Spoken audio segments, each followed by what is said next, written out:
What is up, Baz heads? Today we'll be coming back to another video.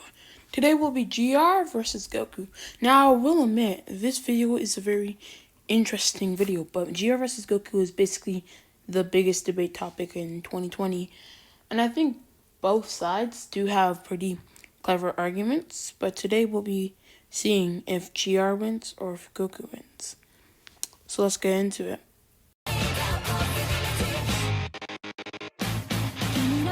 涙の音が扉をノックしたか君はそれを開こうとしないだから僕が行く静かさを繰り返した熟女から一体迎えに行くからつなぐ手の温度にかなうものなんてないそれはきっと黒い太陽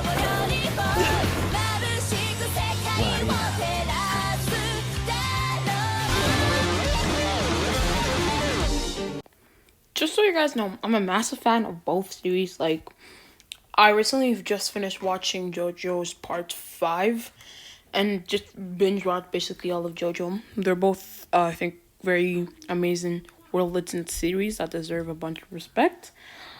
So, just so you guys know, going into this, I don't have any biases between each. So, let's see GR stats. So let's get into GR's abilities. So basically, GR's abilities is simply to revert things back to zero. So for example, if I were to punch GR straight in the face, he could revert my punch back to zero. Another way to explain it is basically, whatever action you do that you reverted back to zero, basically never ever happened. Now for Giovanna's AP. Giovanna's AP is somewhere around. There's different ways you can scale it. He flicked a rock and was able to break a building behind Diablo. Now you could multiple people have scaled that anywhere from building level to city level. Now for today, just because it really does not matter, I'm going to be ranking Giovanna and I'm going to be saying he's city level just for the heck of it, because it doesn't really matter. So Giovanna says city level. Now, with his standard abilities, with another misconception that people have is that he was moving in Diabolo's erase times. That's not even true. As Diabolo, or however you pronounce it, I don't got time for this, hadn't even erased that time yet. So he was still moving in his time. So, it's the misconception people have. Next thing is that if he were to fight Goku, how would he kill Goku? The main argument for Giovanna winning is that he just resets all Goku's attacks and then he just kills Goku and puts him in the infinite death loop. How would he be able to kill Goku to put him in the infinite death loop? Or if you just say it's by him touching Goku, how would he be able to touch Goku? You see what I'm saying? He can't put Goku in the infinite death loop. And let's say in some world he touched Goku or killed Goku, whatever you want to go off, and put him in the infinite death loop. There's two transitions that you can use here. Either the infinite death loop is in the same dimension or it's in a different dimension. Really does not matter. Goku can still break out the dimension. So, Goku has displayed multiple dimension breaking feats in multiple battles, such as when Buhan broke through multiple dimensions. Goku actually scales to way past Buhan. Pretty sure people know that very basic knowledge. Or when he fused with Gogeta in his fight with Broly. Goku is capable of dimension breaking things, so he would just break out that dimension. Another problem I see here is Goku kind of just speed blitz and kills Giovanna before anything really happens. For this fight, they're both bloodlusted and they meet in the middle of town or on a street or something. And let's say Giovanna kills Chi-Chi or something. I don't know. And Goku just rushes and kills Giovanna before anything can really happen. In the first place is the problem here. He can't revert anything if he's dead. Well, how can he revert anything? That's the problem here. Goku kind of just like, I know it's a really boring way for Goku to win, but Goku kind of just speed blitzes and kills Giovanna. Like even if Giovanna gets in the death loop somehow, some way, Goku breaks out. So the thing here is Giovanna can't beat Goku. Goku can beat Giovanna. So the thing here is very simple. It's either a draw or Goku wins. You guys can call me a Goku turd in the comments all you want. It's to me, it's kind of just GR is such a cool stand. Like I feel like he's like one of the strongest stands in his verse, because his verse is really just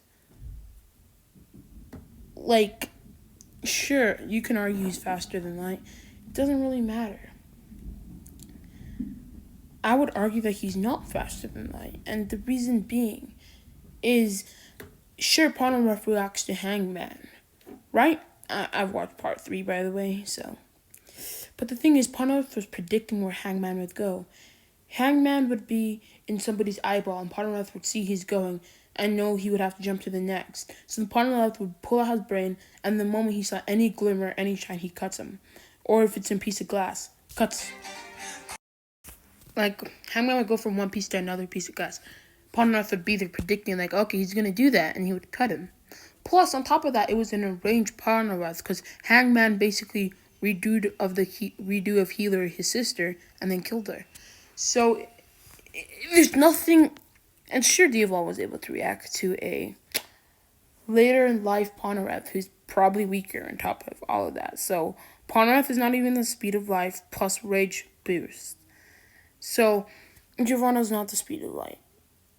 Now, for why Goku is faster than the speed of light and is above town level, I will be proving next. But I didn't think I would have to, but some kids generally don't think Goku is above tile level, and just think he's as fast as a normal human character. Some people generally think that. Before I prove that, I just want to say I'll probably do GR versus Kid Goku and see how that goes. I think that would be better. But let's get into Goku. For this dad battle, I will be using God Goku. So basically, God Goku whole scaling. Let's start with speed. Basically, Whis and Beerus were able to go from Beerus's planet all the way to Earth.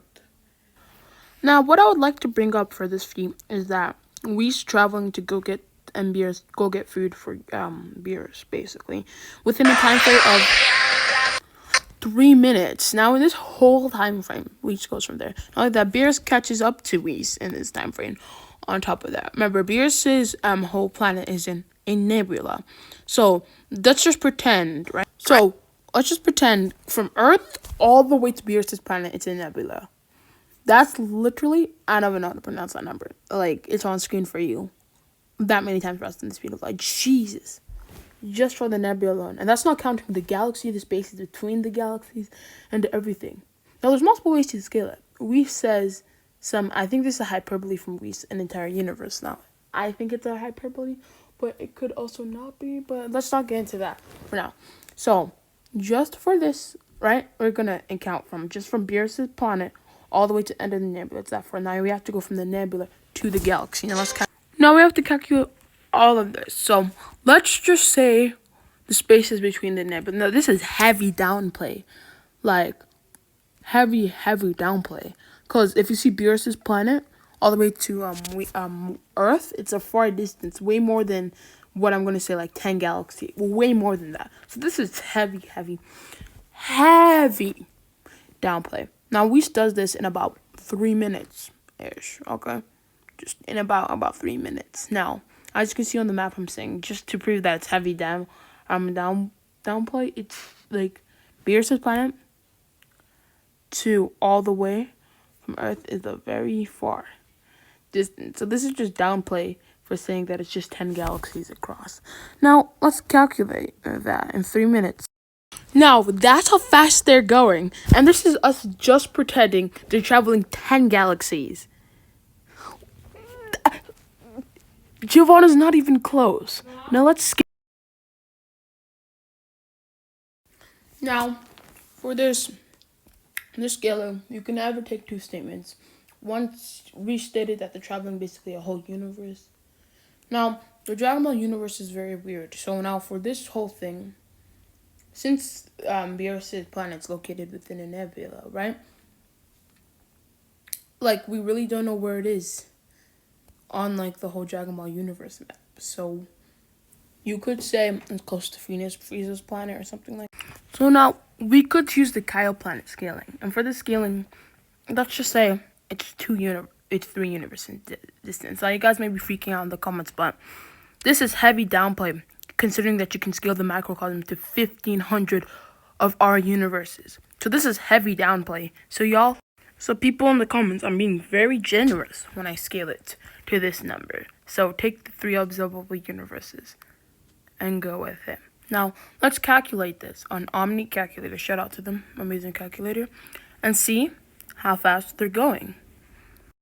Our universe is quite bigger than actually I thought it would be. So I can't use Omni Calculator for this. I'm just gonna have to do a little math myself. I'll be back. Just for you guys knowing, for your sake. I'm probably gonna have to spend an hour or something doing math for you guys. Life's gonna suck. So this is the number we're currently working with. I gave up trying to do it for you guys as it just gives you powers. So I will give you the power of how fast Goku is going. Just for you guys' sake, because I'm done calculating this as it's just so ridiculously fast. And this is downplay. Oh my gosh, I have a brain hemorrhage. That is so ridiculous of a number. I'm done with math for the day. And this is the downplayed version of it. I don't want to imagine the upscaled version of it. That's how fast Goku's going. GR is not even close to this. So basically, all you need to beat GR is just be above, at least 10 times above city level, and faster than him by 2 times. And you just have to be bloodlusted, and you basically win or draw with him. That's really all it comes down to, beating GR. So if you have to pick a winner here, Goku's winning most of the times, or drawing some of the times. This was a very interesting battle using speed calculations, and I'm just basically going to summarize it here. Basically, the whole summary is that GR and is somewhat around the speed of light, and Goku is that many times, like God Goku is that times faster than the speed of light. Not to even mention, that's when they're traveling to get food. Beerus said he's using more power when he's fighting. So that's suppressed, not trying Beerus when he wants to go get some food. And God Goku's that fast when you... So, oh, well, that's pretty sad. So, I'm sorry, but Goku's winning here. And I'm pretty sure everyone...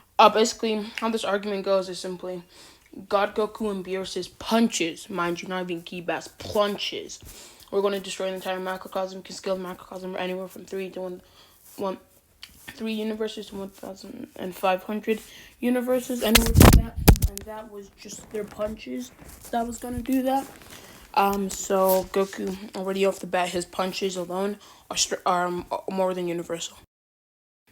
So there you guys go, for people who really wanted the scaling of it. Yeah, so Goku kind of beats GR or ties, but GR can't beat him.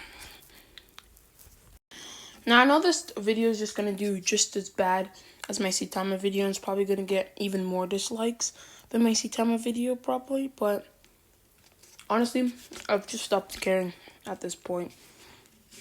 People, y'all can do what y'all want. I still hope you guys enjoyed the video, at least, and I hope it was more of a comprehensive, argumentative video. Now, you guys go have a good day. Peace out, boys.